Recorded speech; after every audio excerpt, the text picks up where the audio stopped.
जहां भारत ने रूस का समर्थन कर दिया तेल खरीद कर, तो वहीं अमेरिका में मच गया बवाल। अब अमेरिकी लोग मांग कर रहे हैं कि भारत के ऊपर लगा दो प्रतिबंध। अमेरिका में मचे इस बवाल के बीच चीन अचानक से भारत के एलएसी पर बड़ा फैसला ले रहा है और चीन का ये रूप पहले देखने को कभी नहीं मिला था। खास तौर पर चीनी सेना का क्या रूस यूक्रेन का जंग अब असर दिखा रहा है भारत और चीन की लड़ाई पर भी। जानेंगे क्या कुछ है मामला, इसके अलावे बहुत कुछ। आइए जानते हैं इन खबरों को विस्तार से। अब जैसे ही भारत ने 3 मिलियन बैरल अप्रूवल दे दिया है रूस से खरीदने का। भारत की जो सबसे बड़ी कंपनी है इंडियन ऑयल कॉरपोरेशन, इसने रूस के साथ समझौता कर लिया है, डील फाइनल कर ली है और डील फाइनल करने के बाद 3 मिलियन यानी कि 30 लाख बैरल का ऑर्डर भी दे दिया है और ये ऑर्डर भारत पहुंच जाएगा मई तक। अब जाहिर सी बात है भारत के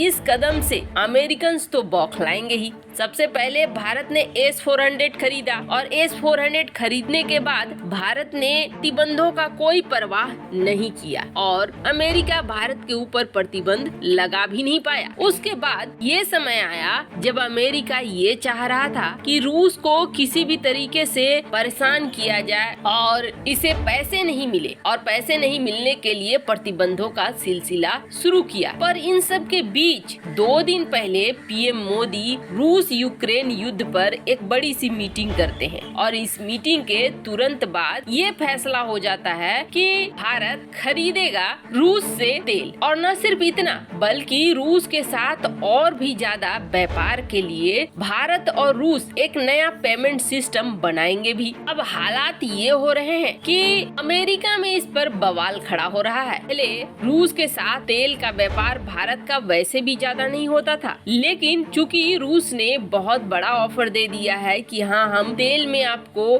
20 से 25% या 25 से 30% की डिस्काउंट भी देंगे, तो उसके बाद भारत ने इस ऑफर को स्वीकार भी कर लिया है। अमेरिकन में ये हो हल्ला मचा है। कुछ अमेरिकन जो कि नहीं जानते हैं कि हम भारत को दे रहे हैं बहुत सारे पैसे, भारत को हमारी तरफ से मदद जाता है जिसका इस्तेमाल भारत हमारे खिलाफ ही कर रहा है। एक तरीके से भारत फंड कर रहा है, पैसे दे रहा है रूस को यूक्रेन की लड़ाई लड़ने के लिए। ये पैसे जो जाएंगे रूस उसका इस्तेमाल कहाँ करेगा? युद्ध में ही करेगा। ऐसे में भारत को सजा मिलनी चाहिए, भारत के ऊपर प्रतिबंध लगाने चाहिए। एक बार फिर से ये मांग जोर पकड़ रही है और तेज हो रही है। लेकिन आपको बता दें यहाँ भी दोहरा खेल चल रहा है। यूरोपीय यूनियन ने कच्चे तेल को रोका नहीं है। यूरोपीय यूनियन के देश कच्चे तेल को खरीद रहे हैं और न सिर्फ कच्चे तेल को बल्कि रूस से गैस का सप्लाई भी बंद नहीं कर रहे हैं। सिर्फ अमेरिका ही है जिसने कच्चे तेल का आयात बंद किया है और अब कच्चे तेल का आयात बंद करके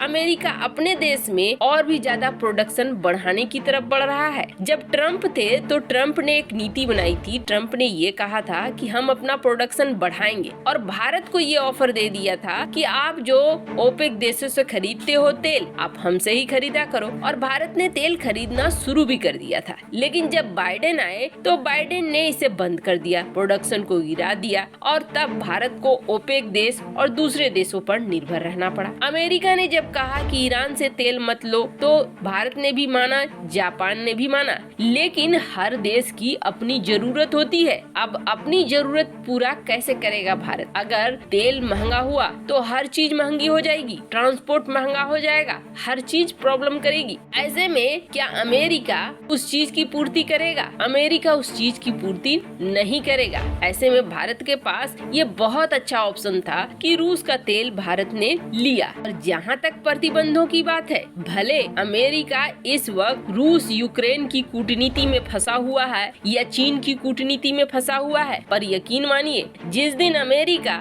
इन सारे झंझटों से बाहर आ जाएगा उस दिन अमेरिका भारत के ऊपर भी प्रतिबंध लगाएगा। ये अमेरिका की नीति ही रही है। अमेरिका सबसे पहले अपना काम बनता हुआ देखना चाहता है। भी वो चीन की वजह से दक्षिण चीन सागर, हिंद महासागर में फंसा हुआ है, तो वहीं दूसरी तरफ उसे चीन का एक ऑप्शन भी चाहिए। एक ऐसा मेन पावर वाला देश चाहिए जो व्यापार के लिए उचित हो, तो सेमीकंडक्टर से लेकर हर चीज बनाने में अमेरिका की मदद कर सके, तो वहीं चीन के खिलाफ एक जमीन भी दे सके। यही वजह है कि इस वक्त अमेरिका भारत की सुन रहा है। वहीं दूसरी सबसे बड़ी बात ये है, शायद अभी बहुत सारे अमेरिकन को पता नहीं है कि भारत अब उन देशों में नहीं रह गया है जो दुनिया भर से मदद लेता हो, बल्कि भारत अब उन देशों में शामिल हो गया है जो दुनिया भर को मदद देता है। चाहे आप श्रीलंका की बात ले ले, या फिर मालदीव की बात ले ले, या खुद यूक्रेन की ही बात क्यों न ले ले, भारत अब मदद लेने के बजाय दुनिया भर को मदद देता है। ऐसे में जो ये मदद आते हैं, फाइनेंशियल एड आते हैं अमेरिका की तरफ से, वो अमेरिका की अपनी संस्थाओं के लिए आते हैं, न कि भारत के लिए आते हैं या भारत सरकार के लिए आते हैं। खैर, यहाँ जो कुछ हो रहा है, इसके अलावे भारत और चीन के बीच जो बॉर्डर है, वहाँ भी